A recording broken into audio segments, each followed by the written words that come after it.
It's common knowledge time, the time to look through 10 common Magic the Gathering cards and tell you are they good in the Pauper format or not, and sometimes we do an 11th, and sometimes we also do a 12. Will we do 12 today? I don't know. Let's start with 1, see how we go. We'll start with Orum's Cure. For 1 and a white, you get an instant that says if you control a plains, you may tap an untapped creature you control rather than pay this spell's mana cost. Prevent the next 4 damage that would be dealt to any target this turn. Okay, a couple things here. 1, kind of a free spell. Yeah, it's like an alternate casting cost, and you have to have a creature to tap down, but that's not the hardest thing to do. If you control a plains, you're probably playing white already. If you're playing a card like this, okay, like those are not difficult things to do. So a card that you can play for free has value. Has value in Pauper. You will find value to play a card like this. That being said, this is not very good. In terms of things that you can, in terms of like anything that you can do for free, preventing damage is probably one of the worst. Not a fog, not preventing all damage. Preventing a set amount of damage is probably one of the least impactful things you can do in a game of Magic. Gaining life would be better. Certainly destroying removal of any type would be better. Drawing cards, certainly better. There's all sorts of better things. I think preventing damage is one of the worst things you can do, or one of the least impactful things you can do. So while I do like this red mask guy, I kind of like this art that's going on here. I think this card's not very good. Even when you cast it for free, I think this card is not very good. Yeah. So let's give it a 1.9. I'm not quite willing to give it 2, but it is free, so you do give it some bonus points for that, but it's not a good card. Death Hood Cobra is 1 and a green for a 2/2 Phyrexian Snake. For 1 and a green, this creature gains reach until end of turn, or for 1 and a green, this creature gains Death Touch until end of turn. Well, it's a grizzly bear, and it's pretty bad. That's kind of what I think. You start with a grizzly bear, a 2/2 for 2, but you got to pay its casting cost again just to give it 1 ability till end of turn. You've got to pay 4 whole mana a turn to give this thing reach and Death Touch. Kill some flyer that's out there. And it's just a 2/2, so your creature probably ends up trading with it. So you spent 2 mana to put it on the board. You spent 4 mana to give it reach and Death Touch, and you're losing it. And then you paid the card of a creature going to the graveyard. That's spending a lot of resources on something that's not good. The art's cool. The creature types are cool. It's unfair to backseat game design, especially, I didn't play during New Phyrexia. Maybe this was halfway useful at the time. Maybe this saw play. Even in the limited format, maybe it saw play. But the idea that a card like this would go like, oh, we should put that into Modern Masters. We should put that in Double Masters. Like, this card wasn't that good. Don't lie to me. Now, if this card said this creature, or put a reach counter on this creature, or put a Death Touch counter on this creature, and the idea is that you could then eventually turn this into a 2/2 with reach and Death Touch, then I'd go, okay, well, at least it's like permanently those things. I think you could start to make a bit of an argument with it. This is just a big mana sink for kind of no value. I don't like it. I don't like it is what I'm saying. And so I'm going to give it a 1.4. Woof. Hey, Steam Core Weird from Guild Pack. I love Steam Core Weird. I love the art at least. I kind of like let's talk about it. It's 3 and a blue for a 1/3 wizard. Or not wizard, it's a weird. What am I saying? It's a weird. When this creature enters, if red was spent to cast it, it deals 2 damage to any target. So you get a 1/3 that can shock. It's not good. It's not good. The art's the best part of it. But the art's really good. The art is really good. Yeah, just no. I can't even justify it. The stats are too bad. This thing would need to be like a 3/3, maybe 2/4 at the very least. And even then, I'd say this is probably still too bad. Yeah, this isn't a good card. Makes me really sad to say that. I'm gonna give it a 2. It's still removal and a body. It is kind of a 2-for-1 in that way, and that's pretty good. But it's still not very good. It's a bad card, but I do love it. It was in the is it precon? Not precon like a commander deck, but precon like the theme deck that you could get back in the day for Guild Pact. I had that theme deck, so I have some copies of Steam Core Weird for that reason and that reason alone. Next is Infused with Vitality, which is Golgari mana, black and green for an instant. Until end of turn, target creature gains Death Touch, and when this creature dies, returns to the battlefield tapped under its owner's control, and you gain 2 life. It's not too bad. The problem is you have a bunch of black cards that already do this for just the 1 mana. And is the 2 life really good enough to make you spend the extra color mana? And it's not. This is still a good ability, but you don't need this many copies. And you could probably just play the black ones and be happy enough. And the black ones are also just getting better and better all the time. You know, not dead after all. Single black mana, you get this same ability, but the creature comes back with a Wicked Roll token on it. Gets a +1/+1, and then each opponent loses a life when it dies, or when this enchantment goes to the graveyard. So that does a whole lot more. There's another one that I think makes it like a treasure token. So there's just better versions of that card out there, and you should play those instead. This one's okay though, and it's got Dina. Hi, Dina. And also Killian, but I care about Dina more than I care about Killian. And I don't even really care about Dina that much. Let's give this thing a 1.7.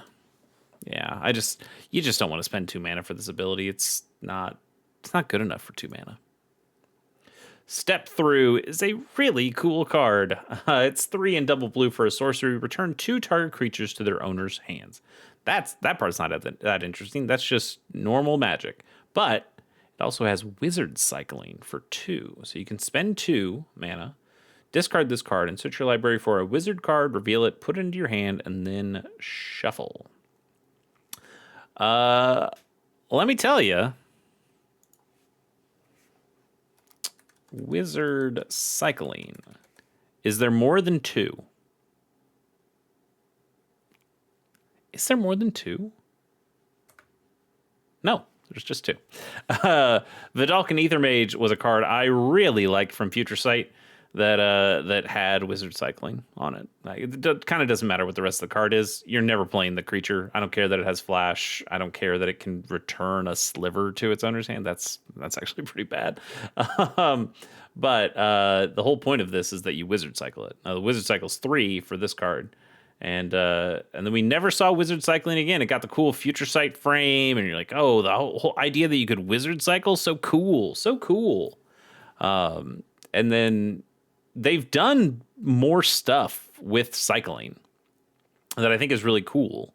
I think it's cool to have, basic land cycling or artifact land cycling or forest cycling or island cycling, those kinds of cyclings. There actually is sliver cycling, a card that can give your sliver cycling, and that's cool to go search up other slivers. But this one specifically using wizards is pretty cool, and this guy's also a wizard himself, so that's pretty neat. I do have a wizard commander deck, helmed by Memnarch from Morrowind, or not Morrowind, Mirrodin. Goodness. And it plays both of these cards because it's just really good to be able to go find whatever wizard you need. That's just a cool tutor ability right there. And you know, if you had to pay the 5 mana to get this ability, it's pretty bad. But this is kind of just a modal spell. This is a 2 mana 2 mana tutor, which is damn good, honestly. Or and it's narrow, but still very good. Or it's a 5 mana spell that's not that good. The question becomes then, how many awesome wizards are there in Pauper? What wizards are there that are really going to break the game open for you? What do you want to tutor for that you're going to get and be able to use? And I'm struggling a bit. I'm sure there are some good ones. You know, Tim's in this format. You can just get Prodigal Sorcerer and throw that on the battlefield. You're probably not going to do that, but you could. How about any of the fairies? That's a good question. Isn't Spell Stutter? Let me do this. Do it this way. Spell Stutter. Yeah, Spell Stutter's a wizard. Okay. So this is also an instant speed. So they play a spell, you instant speed wizard cycle, go grab Spell Stutter Sprite, play it at flash speed, counter a spell. It's pretty good. And I'm willing to bet there are more wizards in that fairies deck. Let me check my mono blue fairies deck here real quick. Not gonna put it on this screen for you, but I will just look it up here real quick. Fairy Miscreant's a rogue. Fairy Seer's a wizard, so you can grab a Fairy Seer. That's a lot of mana to get just a Fairy Seer, though. And the Spellstutter Sprites. Those are really the only ones. But that's still not bad. Being able to instant speed tutor for an instant speed counterspell. I don't cost you 4 mana altogether. Maybe we should reevaluate Step Through. Plus, it can get you other stuff too. Think about Trinket Mage. You know, it can grab you a Trinket Mage, which can then grab you some kind of 1 mana artifact you need. It can grab other of these kinds of mages too that are available in Pauper, which can tutor you up a different thing. So that's cool. I like these kind of tutor chains that you can do. I don't love tutors generally, but when you're tutoring if you're using a narrow tutor into a narrow tutor into a narrow tutor to find the exact right card you want, I think that's a cool thing you can do. I'm going to give this a good score. I've never seen this be put into a deck before. But you know what else? You know what else it could do? Have I've forgotten its name. I'm going to find a card that it's definitely not, but is close. It's not Realmwalker. That's the rare one, but it's the other one from Kaldheim. That's this guy. God, you know what? I've got him right here. I use him in a different deck, so I can tell you. You're yelling at the screen right now. If you've yelled it at the screen and you already have it, good for you. Is it this one? Nope, it's not this one. Damn it. What the hell's this guy's name? Oh, now I'm wasting too much time. This sucks. Is he in Jund Wildfire? I don't think you play him in Jund Wildfire, do you? Do you? No, you don't. Oh, that hurts. Why can't I remember the name of this card? You know what I can do? This would be a heck of a lot easier. Let's go back to Step Through, go to Advanced here, type in Changeling. Say green. say Pauper, Mass Vandal. Goodness. Anyway, Mass Vandal's changeling, so it's something that you could. It's a wizard, so you can go and cycle for Mass Vandal and then play that, exile an artifact or enchantment an opponent controls. That's a pretty cool thing you can do. Is there like a Simic style control deck where you can do cool things with wizards?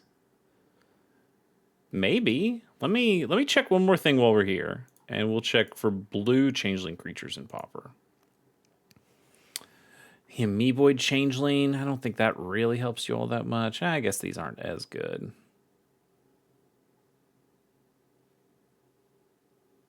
Yeah, these aren't as good. But in blue, you're just grabbing the actual wizards that you want, and I'm not.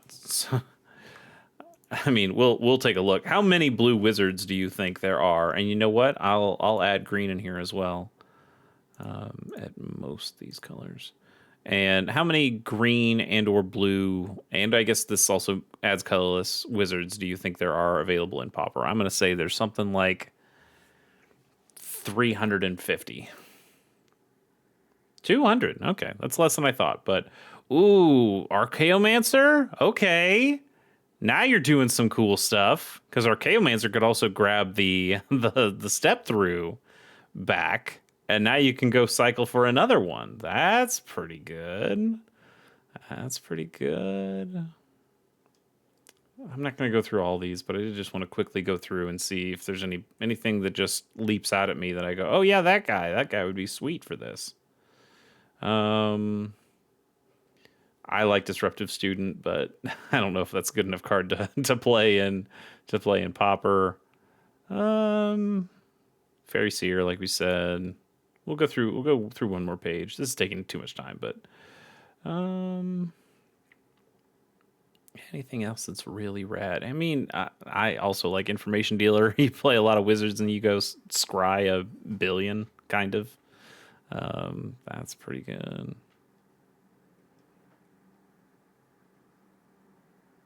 Yeah. Oh, yeah. Your Murmuring Mystic. You can just go grab a Murmuring Mystic, and then the step through. If you have more step throughs, you play the step through, and that counts as the sorcery spell for that guy. Okay.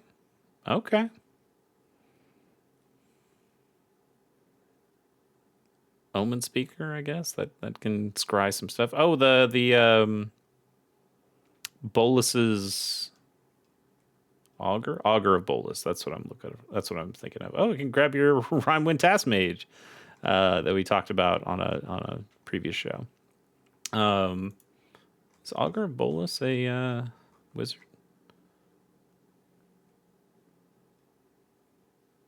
Yes. Yeah, Augur of Bolus. You can grab Augur of Bolus. That's a good card. I don't know, man. Now I'm thinking there might actually be some play with a card like this. I'm going to give this a pretty good score. I'm going to give this a 4.8. I'm not kidding around. I think this could actually be a really sick Pauper card. That's so cool. That's so cool. All right, we got to move on. Barkweave Crusher is a 3 and a green for a 2/5 elemental warrior with Enlist. As this creature attacks, you may tap a non-attacking. As this creature attacks, you may tap a non-attacking creature you control without summoning sickness. When you do, add its power to this creature's until end of turn.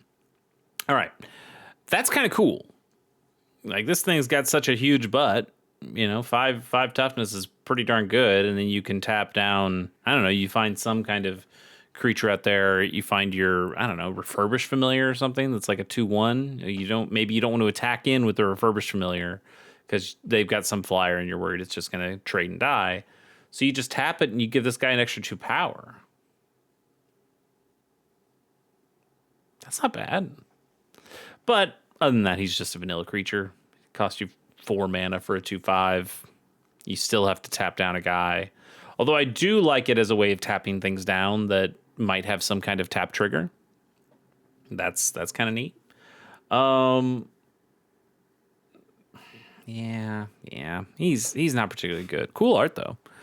I mean, it's Kev Walker, so of course it's cool art. Let's go with a 2.4. It might be a little too high, but I like it. Radiant Fountain is a land that when this land enters, you gain 2 life, and it taps for colorless. That's cool land. It's cool land. You'll sometimes see this in Orzhov Blade decks because you play Core Skyfisher. Like anything with really Core Skyfisher in it, you can bounce a permanent, so you can bounce this back to your hand, play it again, gain another 2 life. That's pretty cool. You'll also sometimes see this with any of the bounce lands. So the Ravnica bounce lands, the Orzhov Basilica or Simic Growth Chamber. Like that's a way of getting this back to your hand so you can gain more life on another turn. And it also is an untapped land. That's pretty good too. Like there is. So I play this. I don't play this in my Orzhov Blade deck. I play Kabira Crossroads. Which does basically the same thing. It gains you 2 life when it enters play, but it taps for a white mana instead of a colorless. I like that in my Orzhov Blade decks. I want the colored pips. I feel like I'm always using colored pips in those decks. But it enters battlefield tapped, so it's in some ways better, in some ways worse than a Radiant Fountain. You'll find players who have a little preference, either or here or there. My preference is more towards Kabira, but untapped lands are also very good. So. A land that gains you a little bit of life, not bad, especially when you're, just incidentally playing a card like this, gain a couple life, stall out the aggro deck just a tiny bit. That can mean something, especially if you're getting to play it again and again and again, with those kind of bounce effects. Let's give this thing a. I'm gonna give it. Like on one hand, it's not the most impactful thing in the world, but on the other hand, this very easily slots into a lot of decks and just incidentally gives you value. So in that sense, like lands should get a lot of points out of this deal. I think I'm going to give this a 6.8. Yeah. It's a great card. Great card. Dissenter's Deliverance is 1 and a green. For an instant, you destroy target artifact, but it also cycles for a single green mana.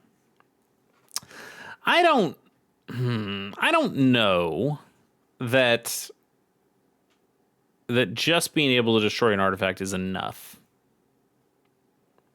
But I get that if it destroyed an artifact or an enchantment, it would be too much because then it would make almost all the other naturalize style cards pretty worthless, because cycling is really good. Cycling just for a single green mana, that is really good. Get stuff in your graveyard for any sort of threshold stuff, or I guess not dredge exactly, but it's a way of both. It draws you a card for 1 mana. That's great. That's pretty great. But just being able to destroy an artifact, I don't think it's quite good enough. If it exiled the artifact, maybe, but I think it would be too good then too. Maybe if you made this 3 mana for the actual card, but you said destroy, or maybe you even say exile at that point. Exile target artifact or enchantment. So it's like a fade into antiquity, but better. I don't know. Again, it's tough to backseat game design these things. I understand why they made this card this way. It just kind of makes it not good enough to play, even though it's still pretty good. And if you tweaked it just a tiny bit, it would be way too good. So it's tough. It's really tough to find that balance. But I think this one ends up being just a little too weak. So we're going to give it I'm still going to give it a 3.1. Cycling for 1 is really good and kind of just makes this a modal spell. Do you want to draw a card? Do you want to destroy an artifact? That's okay. Next card is Kozilek's Predator for 3 and a green. You get a 3/3 Eldrazi drone. When this creature enters, you create 2 0/1 colorless Eldrazi spawn creature tokens. They have sacrificed this token to add a colorless. This guy's interesting. He's not bad. And really, his only problem is that he is not Eldrazi Repurposer. That's really its only crime, because this is a 3-mana 3/3. And he makes one when he comes into play, but he also makes one when he leaves play. So he kind of does the same thing. He doesn't do it as quickly as the other guy. This is also a cast trigger, not an enters trigger. So that matters. If somebody is trying to, if somebody counters the spell, you still get the 0/1 spawn from this guy. You don't with this guy. This is an enters trigger. But this guy can be blinked.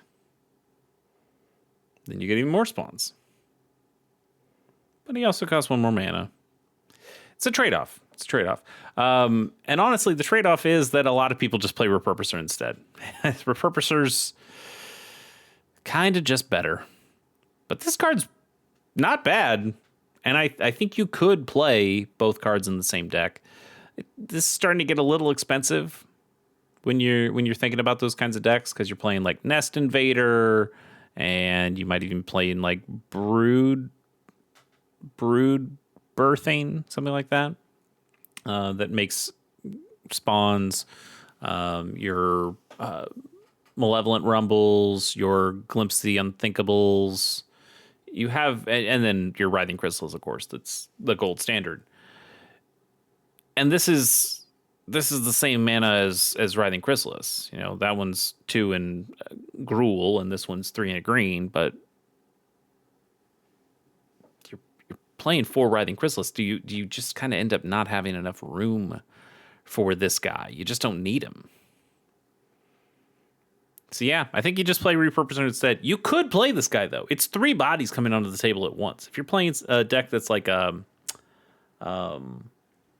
Impact Tremors style thing, or you're playing the new Raphael Tough Turtle card, anything that has that kind of Impact Tremor style effect, the Molten Gatekeeper.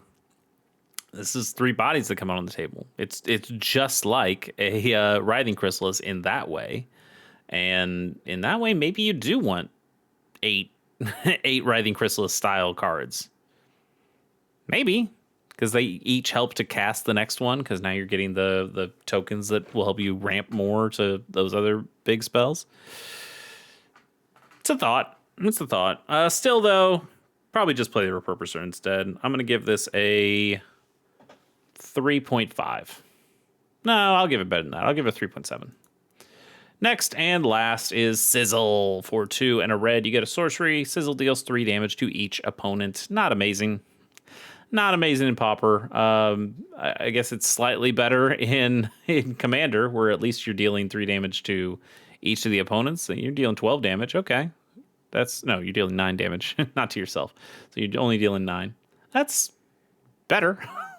But in Pauper, you've already got cards that do this. You have Lava Spike. Lava Spike deals 3 damage to a player, and it costs 1 red. And it's an arcane spell, so you get to do arcane stuff. Lightning Bolt, that costs 1, and it can deal 3 damage to a player or to a creature. That card's great. You play that in Pauper all the time. So Sizzle just doesn't have a place. It really doesn't. I'm going to give it like a 1.1, honestly. It's pretty bad. It's a high mana cost for a bad card. We've taken a lot of time. I think I'm only going to do the 1 bonus card, but I'll think about doing 2 next time. Foundry Screecher is 2 and a black for a 2/1 bat with flying. This creature gets +1/+0 as long as you control an artifact. We've done this before. We've almost assuredly done this before. I remember seeing this card and talking about this card. Let's skip this one. So now it's kind of like we did 2 bonus cards. Squadron Hawk. Wow. All right. Well, let's talk about Squadron Hawk. I guess this is going to be a longer episode then. Squadron Hawk is 1 and a white for a 1/1 bird with flying, and when this creature enters, you may search your library for up to 3 cards named Squadron Hawk, reveal them, put them into your hand, and then shuffle. Squadron Hawk is good. And it doesn't seem like it would be that good, right? It's 2 mana for a 1 flyer. How good could that be? You kind of don't care about the creature. Like, sure, it's fine that it's a flying creature, but you don't care. What you care about is that this enters trigger, going and searching up to 3 cards, but you grab 3 cards. It's like you drew 3 cards. Yeah, they're all Squadron Hawk, but you drew 3 cards. But what you do even more is, especially if you're playing Caw Gates, this is the Caw in Caw Gates. What you do is you play Brainstorm, and then you draw 3 cards, and you have to put 2 of those cards back. Well, what if you put 2 Squadron Hawks back? And then what if you had a card like Lorien Revealed that you cycle, that you island cycle? So you go and search your deck for an island, and then you shuffle your deck. So now those Squadron Hawks are no longer on top. And then what if you played that other Squadron Hawk in your hand? Now you get to go search up to 3 Squadron Hawks. Well, now you can go find 2 Squadron Hawks and put them in your hand. That's like drawing 2 cards. And then you can play another Brainstorm. And you can do that loop. And yes, it's a loop that uses quite a few cards to kind of get that. I wouldn't even really call it a combo exactly, but it's a thing you can do. But you're playing 4 copies of all those cards in that deck. Caw Gates can be incredibly powerful for that reason alone. But even if you're not just using it with the Brainstorm, this is still this is a 2-mana 1/1 flyer that draws you 3 cards. And that's pretty good. And in Caw Gates, like, the idea is that you're using your gates and using Basilisk Gate to buff up a creature. Usually you want to buff up like a lifelinker guy. But if you don't have any lifelinker guys on the table at this point, well, this guy's a flyer, at least. He's a lot tougher to block. He might end up doing 8-9 points of damage for you. That's pretty good. I tried to play a Squadron Hawkless Caw Gates deck, and it wasn't very good.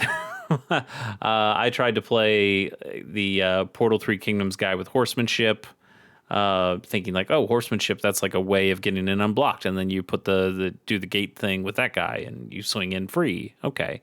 But it just wasn't as good because it misses out on the best part of Squadron Hawk, which is drawing the cards, which is shuffling the library, which is being able to put them back with a Brainstorm. Like, this is the card that stirs the drink in that deck. And it's why Caw Gates is just really damn good. So you got to give Squadron Hawk some respect. I'm going to give it a 7.2 for Squadron Hawk. It allows for some pretty sweet plays. And that's what you want in Pauper. Sweet plays. All right, I've spent way too much of your time already. But this is fun. We got some really good cards on this one. So we'll hopefully get those the next time too. See you then.